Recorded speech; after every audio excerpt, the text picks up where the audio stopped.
Halo semua, kita akan memasuki penjelasan bab relasi dari kegiatan belajar satu. Apa aja yang akan kita pelajari di bab relasi? Ada 3 pokok materi penting. Nah, yang pertama itu ada pengenalan relasi, yang kedua ada domain, kodomain, dan range, yang ketiga ada cara menyajikan relasi. Kita memasuki yang pertama, pengertian relasi. Sebenarnya apa itu relasi? Nah, sebenarnya teman-teman sudah banyak menemuinya di kehidupan sehari-hari. Misalkan, apakah tiap anggota keluarga itu mempunyai makanan kesukaan yang sama? Pasti berbeda-beda. Dan kedua, itu apakah tiap teman Anda memiliki hobi yang sama? Pasti ada yang memiliki hobi berenang, sepak bola, dan lain-lain. Pasti setiap individu itu mempunyai kesukaan atau hobi yang berbeda. Nah, terkait hal yang sudah dijelaskan tadi, itu sebenarnya sudah termasuk sebuah relasi. Biar supaya kita semakin jelas dan semakin paham, kita akan memahami pengertian relasi melalui cerita yang sudah ditampilkan. Nah, apabila ada contoh, yaitu Pak Budi dan Budira memiliki 3 orang anak, yaitu Lupna, Raditya, dan Roni. Suatu ketika, mereka sampai di Pujasera yang terletak di pecinan Semarang untuk makan malam. Lalu ditanya menu manakah yang mereka sukai dan akan dipesan. Pak Budi dan Budirah mempunyai makanan kesukaan yang sama, yaitu fuyung hai. Sedangkan Lupna memesan capcay, Raditya dan Roni memesan bakcang. Nah, dari cerita tadi kita tahu bahwa ada 2 himpunan. Misalkan ada himpunan A dan B merupakan sebuah himpunan. Maka kita bisa katakan bahwa himpunan A itu adalah himpunan keluarga Pak Budi yang beranggotakan Pak Budi, Budirah, Lupna, Raditya, dan Roni. Nah, lalu selanjutnya itu ada himpunan B, yaitu merupakan himpunan makanan. Himpunan makanannya apa saja tadi? Ada himpunan makanan yang beranggotakan fuyung hai, capcay, bakcang. Nah, dari 2 himpunan tersebut kita bisa ilustrasikan dan dari informasi cerita tadi bahwa si Lupna menyukai capcay, Raditya dan Roni menyukai bakcang, Budi dan Budirah itu menyukai fuyung hai. Nah, kalau digambarkan dalam diagram panah akan berbentuk seperti demikian. Ini himpunan A merupakan himpunan anggotanya keluarga Pak Budi, kalau himpunan B itu makanan yang mereka pesan. Nah, dari diagram panah ini kita ketahui bahwa kedua himpunan A dan B itu membentuk sebuah hubungan antara anggota A dan anggota-anggota B.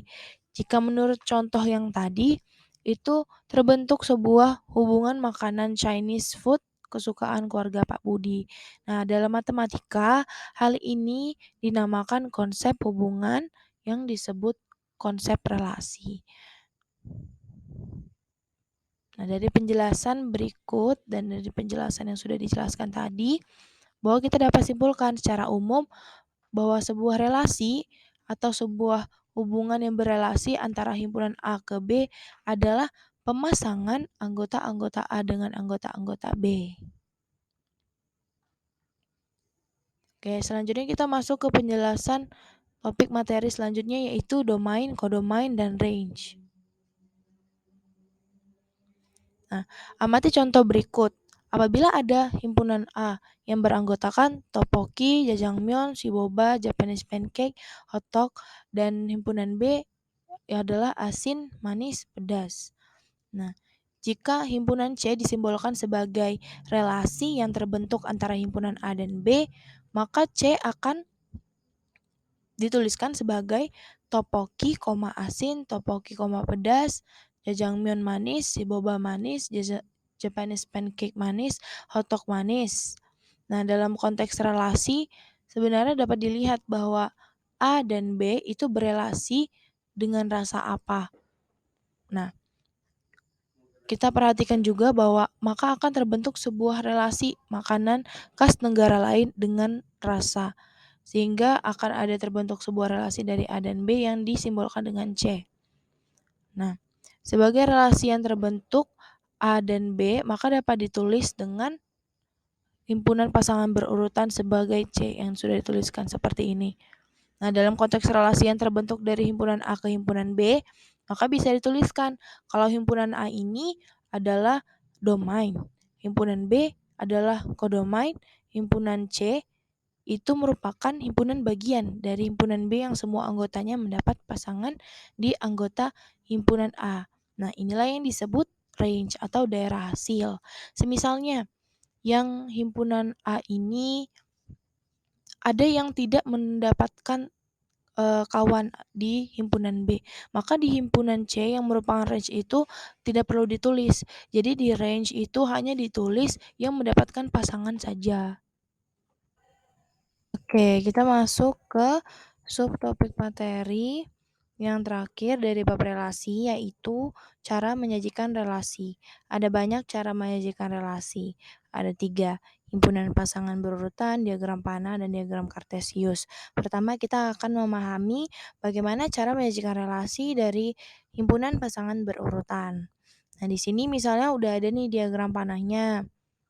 Himpunan A-nya beranggotakan rendang, tom yum, kwetiau, kimchi, dan himpunan B-nya beranggotakan Korea, Indonesia, Cina, Thailand, dan Hungaria. Nah, terlihat bahwa di sini kimchi itu dipasangkan oleh Korea, rendang itu dipasangkan dengan Indonesia, tom yum itu dipasangkan dengan Thailand, dan sebagainya. Nah, dari sini kita lihat bahwa kimchi ini akan berelasi dengan Korea. Nah, relasinya apa? Relasinya itu makanan yang berasal dari. Sehingga kita bisa membaca bahwa rendang itu berelasi dengan Indonesia, tom yum itu berelasi dengan Thailand. Nah, dapat ditulis dengan himpunan pasangan berurut. Kalau misalnya kimchi dengan Korea tadi, maka bisa ditulis X, Y sehingga kimchi, Korea.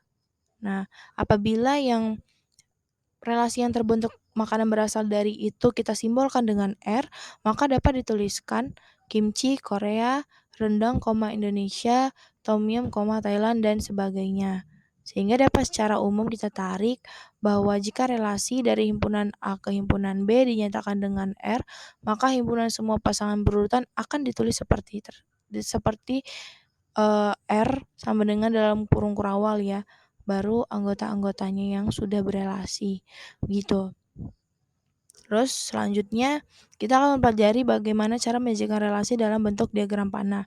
Apabila diketahui nih himpunan A yang beranggotakan bandeng presto, rawon, tahu sumedang, nasi bekepor, lumpia rebung, dan apabila ada sebuah himpunan B yang beranggotakan Semarang, Jawa Barat, Yogyakarta, Kalimantan Timur. Nah, disajikanlah dengan sebuah diagram panah dengan relasi makanan daerah dari dapat dinyatakan dengan diagram panah sebagai berikut. Nah, kita bisa lihat bahwa dari sini itu A dan B itu berelasi dengan makanan daerah yang berasal dari ini bandeng presto, itu berasal dari Semarang. Rawon berasal dari Yogyakarta. Nah, sehingga nanti kalau udah digunakan diagram panah ya. Jadi dia itu akan dicocokkan atau ditujukan dengan yang berelasi. Jadi A berelasi dengan anggota B. Begitu. Itu untuk diagram panah. Yang terakhir itu ada diagram kartesius. Seperti teman-teman ketahui kalau diagram kartesius itu terdiri dari X, sumbu X dan sumbu Y. Di mana sumbu X-nya itu anggota-anggota himpunan dari sumbu X itu ya pasti X1, X2, X3, dan seterusnya. Begitu juga dengan Y. Nah, kalau kita lihat bahwa dari diagram kartesius ini, bandeng presto itu dicocokkan dengan Semarang. Ini seperti contoh yang sebelumnya ya. Rawon itu dicocokkan dengan Yogyakarta. Terus tahu Sumedang itu dicocokkan dengan Jawa Barat. Kita bisa lihat bahwa relasi yang terbentuk dari anggota A dengan anggota B itu adalah makanan daerah yang berasal dari, sehingga dia himpunan A tadi kan dengan anggapan ini A1, A2, A3, dia dicocokkan dengan B1, B2, B3. Sehingga dengan kalau misalnya diagram kartesius dia bentuknya akan seperti ini. Seperti demikian. Begitu.